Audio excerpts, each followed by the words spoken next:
我一日没有败在您手中，不会称你为师叔。从今天起，都关乎你们的小命，凶险异常，每一分提升。他们很厉害吗？你不高兴？你陪七公主休息吧。还有一件事必须完成，师弟。大雷音宗也毫不逊色。比之道门，楼兰黄金宫是塞外。After the coronation ceremony ended, the young leader took Qin Mu for a walk around the sacred Arrival Mountain. While introducing the various important sites, he also recounted the long history of their organization. Some of the stories he told were extremely ancient and might have been lost long ago without him. Along the way, Qin Mu asked why a change of leadership was called an ascension to the throne, a term normally reserved for an emperor. The young leader explained that in former times, the organization wielded such great influence that it controlled 6 kingdoms. The emperors then were loyal supporters and followers of the heavenly demon sect. That is why the term ascension to the throne was used, as a symbol of respect between spiritual power and worldly authority. They then headed to the main headquarters. The young leader stressed that although Qin Mu could be brought to the sect's sacred mountain by the teleportation banners controlled by the hall masters, a leader must know how to enter on his own. When they arrived at a large but simple hall, Qin Mu noticed the building differed from the usual lavish palaces. The hall was made of green bricks and red tiles, without excessive ornamentation. Inside stood only a statue of a holy figure. The young leader lit incense and invited Qin Mu to follow. He explained that the walls of this hall were carved with the art of teleportation that must be learned so Qin Mu could come and go without relying on others. Qin Mu observed that the carvings on the walls contained purification methods, the procedures for making teleportation banners, and the necessary techniques and symbols. The young leader emphasized that all knowledge within the organization was open to anyone, nothing was hidden, each disciple was free to study as far as he could comprehend. Even the sacred scriptures of the heavenly demon sect could be studied widely. The sect's affairs were already divided with a clear working system. The hall masters dealt with minor matters, the elders resolved major issues, while the heavenly king took care of the most important affairs. At the end of the conversation, the young leader asked, "Now that you are officially the successor, what is the first thing you want to do?" Qin Mu thought for a moment, then answered that he wanted to found an elementary school in every hall. He also intended to establish a new 360th hall devoted specifically to basic education, called the School Hall, following the model of the major reforms carried out by the teacher of the Eternal Peace Empire. The young leader welcomed the idea and suggested that Qin Mu order the left and right guardians to arrange its implementation, notify all the hall masters of the decision, and select suitable people to lead those schools. Qin Mu was quite surprised by how fast and structured the system operated, but he began to understand how the heavenly demon sect moved. He began to see that the sect was very similar to an empire. If the Eternal Peace Empire was an empire disguised as a sect, then the heavenly demon sect was a sect disguised as an empire. He could see its structure clearly. 360 orderly halls, an organized military system, strict supervision, and a supreme leader who functioned like a king. In short, it was a country in the form of a sect.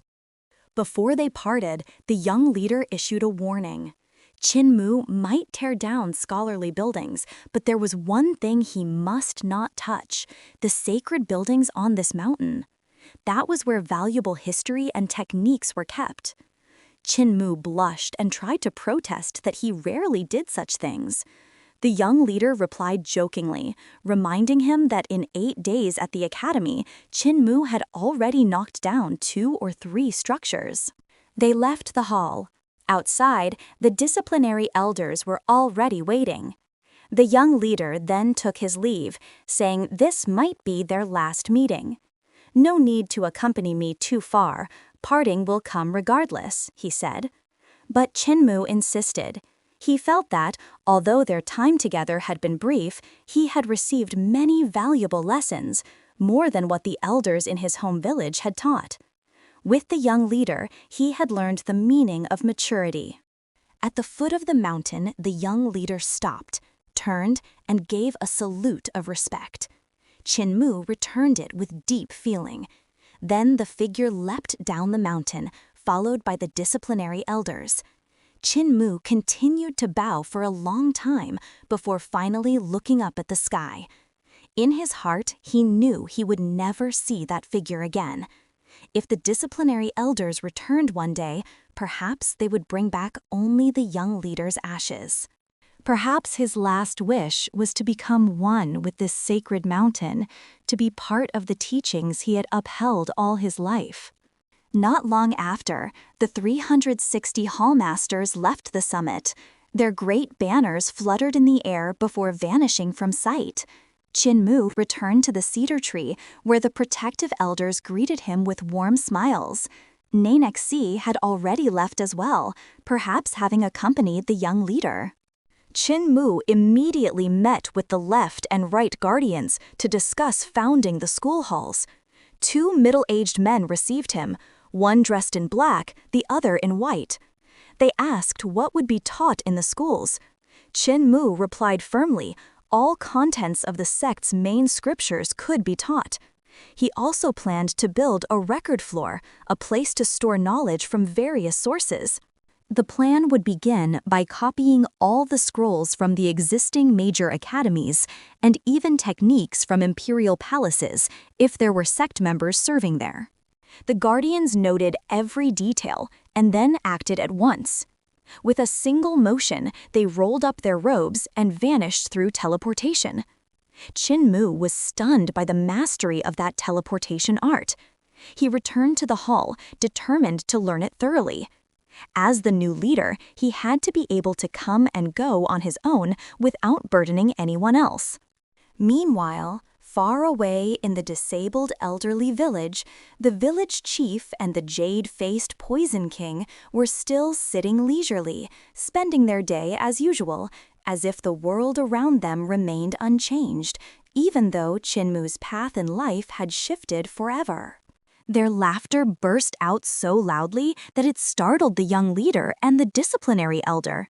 The elder even worried that staying any longer in this village might make them lose their sanity as well.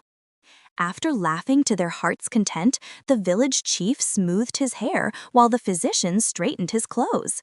They apologized, saying it had been a long time since they had laughed so freely. After all, even the she-dragon in the village was now busy raising her children. From a distance, the young leader saw a female dragon flying low, carrying her offspring through the air. He cautiously asked again about the secret of the ruler's body, begging for a clearer explanation. The village chief gestured for calm and promised to explain. The explanation struck the young leader and the disciplinary elder like a bolt of lightning. It turned out that what was called the ruler's body was nothing more than an ordinary body, and the technique known as the 3 elixirs was simply a basic method for strengthening the body. What Qin Mu had always believed to be a grand power was, in fact, something fundamental. Yet precisely because of that, it allowed him to overcome true geniuses. The village chief and the jade-faced physician smiled proudly, as though satisfied with a ruse that had fooled so many. They exchanged glances, savoring the shocked expressions of their guests. The young leader eventually admitted that, though it seemed simple, the technique was indeed extraordinary. The jade-faced physician explained that the technique was likely an ancient remnant from the era before the Great Calamity that had left behind vast ruins. The village chief added that perhaps it even came from a time when ordinary people could still cultivate, before a new system arose that divided power into the 4 paths of the spirit embodiment. Yet the jade-faced physician wondered aloud. How could Qin Mu practice if ordinary men were no longer supposed to be able to? He rejected the idea that it was merely a matter of hard work or resources. To him, there must be something unique within Qin Mu himself. The village chief concluded that perhaps Qin Mu's origins truly lay in the era before the Great Calamity. Everyone fell silent for a moment, then nodded in agreement with the speculation. The young leader asked again, if that's the case, then where did such people come from before the calamity? Without hesitation, the village chief and the jade-faced physician answered in unison, from the Free Village. The answer shocked even themselves. The disciplinary elder grew increasingly bewildered, feeling his mind could no longer follow this strange conversation. The young leader asked once more, then where is this Free Village located? The village chief only shook his head. We don't know for certain, but if you wish to seek it, tonight might be the right time. The patriarch gazed at the expanse of ruins before him. His chest pounded, as if he could once again feel the passion of his youth. He imagined himself venturing deep into those ruins, alongside 2 aged men and a physician. Just the thought of it made his blood stir. Meanwhile, on the sacred Arrival Mountain, Qin Mu reminded Hulinger not to wander around. He wanted to first comprehend the teleportation method engraved upon the hall walls before taking Hulinger outside safely. Qin Mu studied diligently. He quickly realized that this method could not be used on its own, but had to be combined with formations and special objects for teleportation to succeed. That was why practitioners usually crafted teleportation banners or garments, making it practical to move themselves or even large groups at once. For an entire day, Qin Mu immersed himself in the method. From this, he realized that if he could master it directly as a divine art, he would no longer need to rely on external tools. But to achieve that, he would need far more complex calculations and extreme precision. From his reflections, Qin Mu drew an important conclusion. He needed more advanced algebraic records to perfect this art of teleportation. The divine art of teleportation taught in their sect was built upon higher algebra, calculations of direction, space, and distance to form teleportation points through precise arrangements of runes. Every teleportation point was essentially the result of a chain of complex algebraic calculations. Operations here were not merely numbers, but sequences of rune formation, transformations during the process, and the governing rules that allowed the runes to function dynamically and create the effect of teleportation. When the teleportation art was perfected into a treasured artifact, its process relied on the transformations of rune formations embedded within it. Such an artifact worked like a massive abacus, depending on advanced calculations to open pathways across space. To activate teleportation without tools, one would have to calculate swiftly and precisely, anytime, anywhere, using only runes as the foundation of computation. Qin Mu quickly realized that the algebra he had mastered from the 10 canonical computations was not enough to truly understand this art. He needed a higher form of algebra. His thoughts drifted to the Arai Element Hall, where formation experts studied advanced algebra. He also suspected that the Dao sect possessed even more sophisticated computational techniques. Qin Mu's thoughts then turned to Dao Zilin Xuan, who had once used the yin and yang art in 2 distinct modes. That technique involved advanced algebraic calculations, so complex that only someone skilled enough to predict an opponent's movements and exploit their weaknesses with precision could wield it. From this, Qin Mu concluded that for now, he was still far from fully understanding the principles behind the art of teleportation. He only knew how to use it, but not why it worked. For that reason, he chose to focus on perfecting a teleportation treasure first. He began working on the only brocade garment he possessed, woven from the natural silk of a 6-winged golden insect. With the sewing skills he had learned since childhood from Grandma C, Qin Mu embroidered formations onto the fabric. He wove runes with golden silk threads and marked them with vital qi. While Qin Mu was busy at work, the 3 heavenly kings of the sect observed him from afar. They were both concerned and at ease.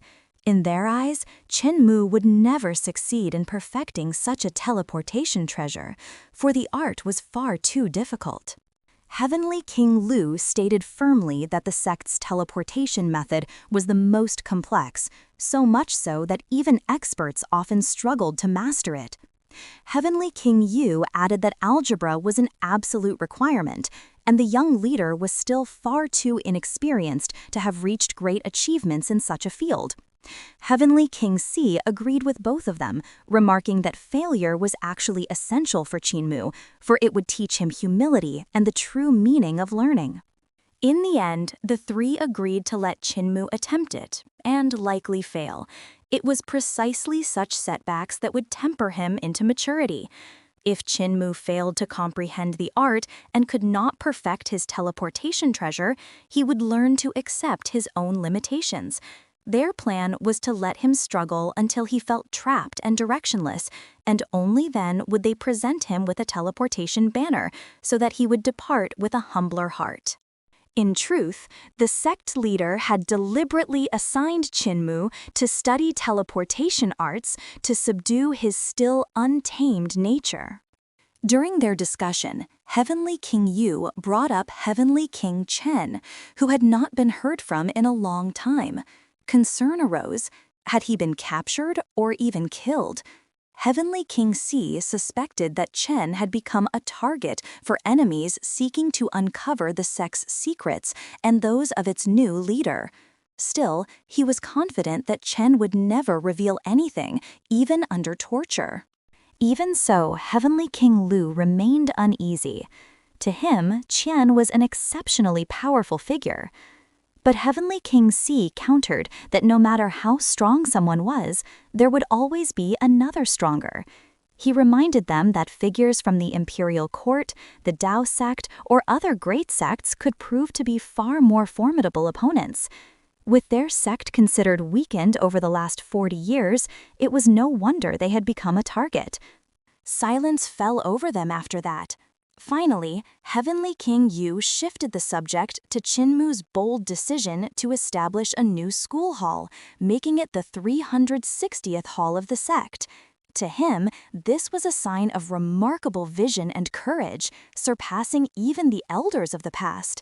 Considering Qin Mu's youth, it was astonishing. They all suspected that the sect leader must have been guided by the patriarch himself. But their conversation was abruptly cut short. Suddenly, Qin Mu stepped out of the hall. With one swift motion, he unfurled his brocade robe and vanished. Teleportation. The 3 heavenly kings were stunned. Moments later, a thunderous crash shook the ground. The Phoenix Arrival Pavilion had collapsed halfway. They rushed in panic, only to find Qin Mu standing calmly beneath the rubble. He draped the robe over himself again, then vanished once more. Heavenly King Yu nearly fainted at the sight of the sacred pavilion's destruction, the very place where the phoenix was said to have descended upon the mountain. As chaos threatened to spread, Heavenly King C hurried to calm the situation. One of them proposed repairing the damaged building immediately while forging a false record that it had been ordered renovated by the sect's 6th-generation leader so no one would suspect the true cause. Yet Heavenly King Lu still struggled to believe that Qin Mu had truly perfected the teleportation garment.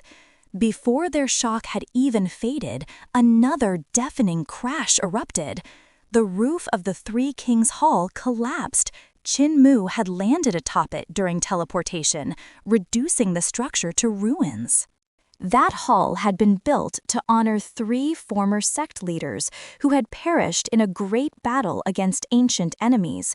It stood as a symbol of the sect's history and sacrifices. If the destruction of the Phoenix Pavilion had already been outrageous, then the loss of this hall was nothing short of sacrilege. Not long after, Qin Mu vanished again. The 3 heavenly kings leapt into pursuit, shouting for him to stop before more buildings were destroyed. Each activated their own teleportation treasures, whether banners, mirrors, or jade pendants. Despite their vast experience, they still struggled to follow Qin Mu's erratic movements. In the chase, they ended up plunging into the Azure Dragon observation pool. A massive water dragonfish tried to bite them but missed. Instead, when Qin Mu vanished again, the heavenly kings became the targets of the beast's snapping jaws. With great effort, they pulled themselves free from the pool, only to reappear in the sky once more, desperately trying to catch Qin Mu as he prepared to teleport again. But once again, they seized only his shadow. Heavenly King Si could only sigh, recalling the patriarch's warning that their young sect leader had a mischievous nature that could easily lead to chaos, and if not handled carefully, the consequences could be dire. They activated their teleportation treasures once again, but instead of exiting smoothly, they ended up trapped in a cramped space. After breaking through the surrounding barrier, they finally realized they had appeared inside the trunk of a massive tree, having blindly followed Qin Mu's teleportation trail. Heavenly King Si immediately asked about Qin Mu's whereabouts. To their surprise, the boy was also stuck inside the tree trunk, his head sticking out while the rest of his body was wedged tightly, unable to move. The giant sago tree was so tough that Qin Mu couldn't free himself. He admitted he was completely drained of energy and couldn't even pull off his robe. Heavenly King Lu was furious at the ridiculous sight, but Qin Mu, with an embarrassed look, greeted them and asked for help. The 3 couldn't hold back their laughter. Heavenly King Si then split the tree to free him, warning that the sacred Arrival Mountain was a holy place that must not be treated recklessly. Heavenly King Lu also scolded him in exasperation, though midway he remembered that Qin Mu was still very young, about the same age he himself had been when helping with the harvest in the village. He then explained the dangers of teleportation arts, that even a slight mistake could prove fatal. Qin Mu fell silent, realizing just how dangerous his situation had been. The 3 heavenly kings then taught him the basic principles of teleportation, establishing the starting point, confirming the intended direction, and stopping just before colliding. They advised him to try short distances first. Yet Qin Mu's eyes gleamed with excitement. Unfazed, he wanted to try again. The 3 immediately panicked at his eagerness. Heavenly King Yu quickly explained that the patriarch had confined him to this mountain not to master teleportation, but to comprehend the essence of tranquility and inner unity. Hearing this, Qin Mu finally understood the patriarch's intent. He realized he had been too hasty. With sincerity, he thanked the 3 heavenly kings for their guidance. The 3 returned his bow with solemn respect. They agreed that Qin Mu would gain much if he remained longer in this sacred place. Meanwhile, Qin Mu calmed his heart and began studying the scriptures left behind by the old woodcutter. Sitting cross-legged beneath a pine tree, he entered deep meditation. Watching him, the heavenly kings sighed in relief. They understood that the patriarch's true purpose was to temper Qin Mu's mischievous and reckless nature. Yet the reality was different.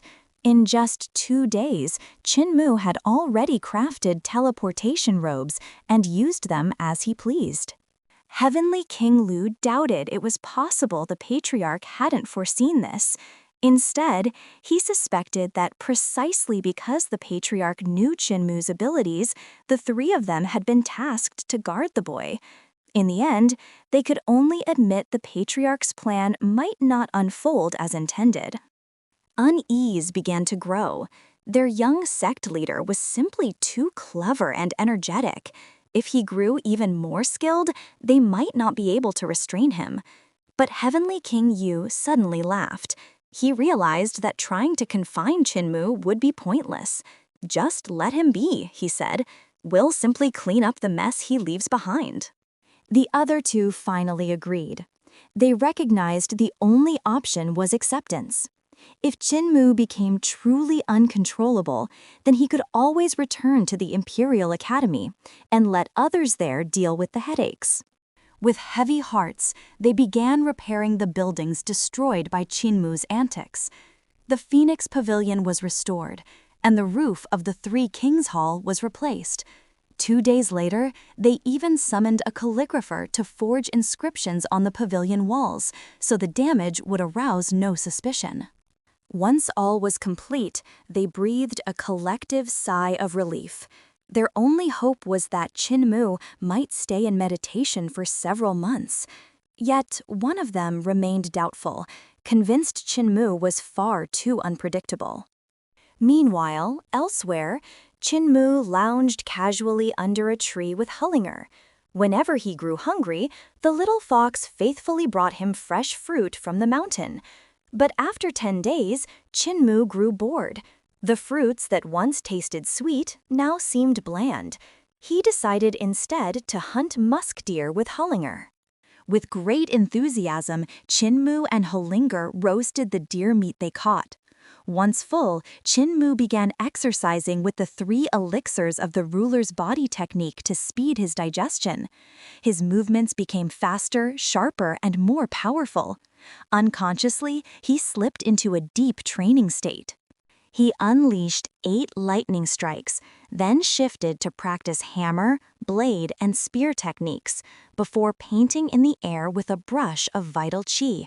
Without pause, he executed the moving rain secret and the rolling fire thunder secret.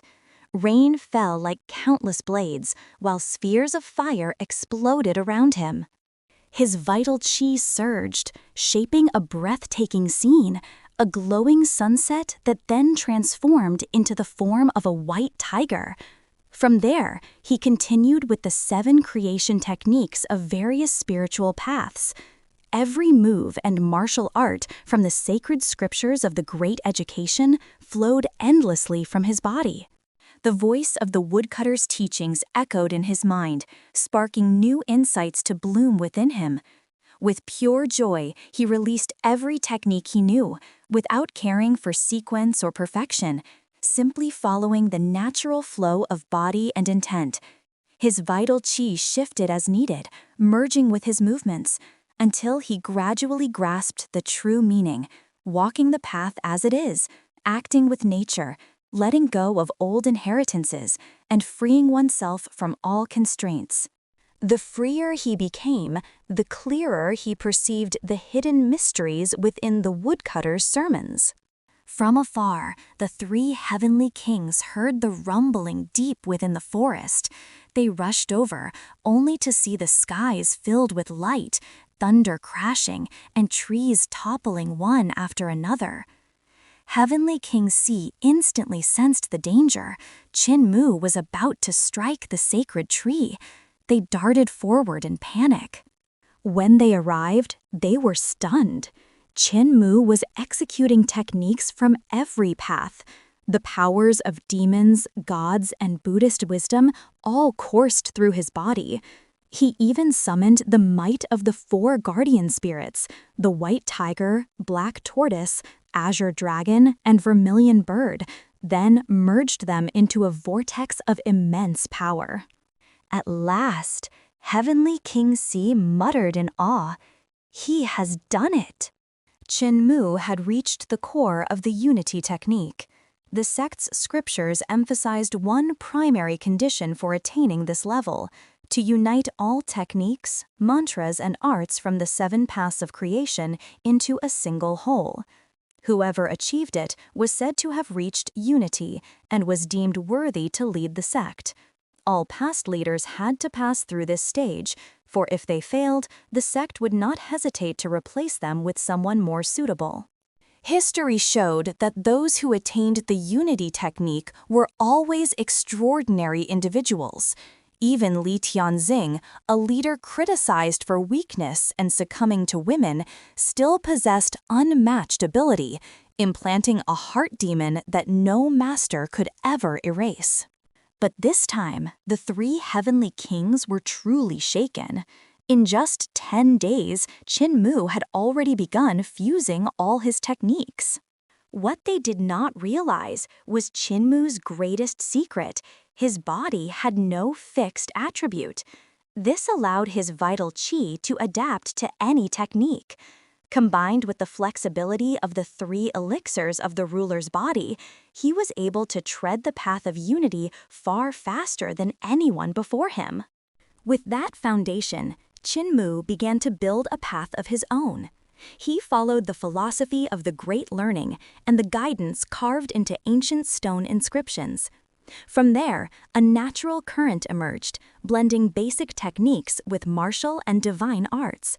The result was like a great tree, deeply rooted, its trunk upright, and branches and leaves flourishing with beauty. In this state of harmony, Qin moved until he unconsciously drew near the sacred pine tree. The 3 heavenly kings watching him panicked, fearing he might actually cut down the holy tree. But instead, Qin Mu simply sat upon the sacred stone nearby, folding his legs calmly into the lotus position. His vital qi circulated, his spirit resonated, and the 5 elements within him merged in perfect balance. Heavenly King Si almost spoke, but chose instead to depart with steady steps. The other 2 followed, still glancing back at Qin Mu immersed in meditation. Along the way, King Si admitted how extraordinary Qin Mu was, even praising the patriarch's judgment in naming him sect leader. King Yu, while acknowledging his talent, insisted Qin Mu was still far from the legendary figures, such as the Grand Imperial Masters who only appeared once every 5 centuries. Meanwhile, King Lu looked at the devastation across the mountain caused by Qin Mu's training. To him, the destruction resembled the aftermath of enemy attacks from the past. Troublesome as it was, they knew Qin Mu was the patriarch's chosen, and they were bound to support him, even if it meant constantly covering up the chaos he left behind. Half a day later, Qin Mu awoke from his meditation. Hunger drove him to call Hulinger for a hunt. They roasted musk deer, but soon he lost his appetite. Hulinger, growing restless, suggested they try fishing for dragonfish in the nearby pond. The creatures looked delicious, though clearly dangerous. Qin Mu hesitated, but then remembered his grandfather's words, "If you can't defeat your enemy, poison it instead." Hulinger laughed happily, only to turn pale the next moment when the 3 heavenly kings suddenly appeared behind them. With a stern face, one of the kings explained that the dragonfish were a precious legacy of past generations and must never be touched, let alone eaten. Qin Mu could only force an awkward smile, realizing he had nearly made a grave mistake. To lighten the mood, Heavenly King Lu teased him about the musk deer they had already roasted. Quick-witted, Qin Mu immediately invited the 3 to join the meal.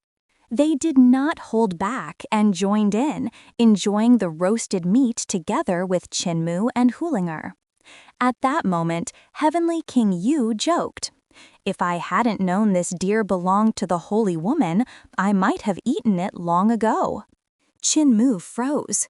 From those words, he realized the deer had actually belonged to Grandma Si. A troubling thought crossed his mind. Perhaps there was no food on this mountain truly safe to eat. Their conversation continued. One of the heavenly kings subtly remarked about the forest laid waste by Qin Mu's training. That forest, he reminded, had been planted since the days of the sect's founders. Qin Mu swallowed his unease, recalling the immense damage he had caused. Heavenly King Yu added that a sacred blossom had gone missing. Qin Mu instantly glanced at Hulinger, who feigned innocence. Then Heavenly King Si mentioned an ancient sesame oil lamp that had suddenly burned out. Hulinger tried to hide her tail, but Qin Mu scolded her. The tip was still sticking out. The little fox panicked and quickly denied everything. But it didn't stop there. Heavenly King Lu noted that a rare Lingzi mushroom had also vanished. All eyes turned to Hullinger's head, where a fresh mushroom had sprouted. Hullinger yanked it out and swallowed it quickly, but it was too late. Everyone had already seen it.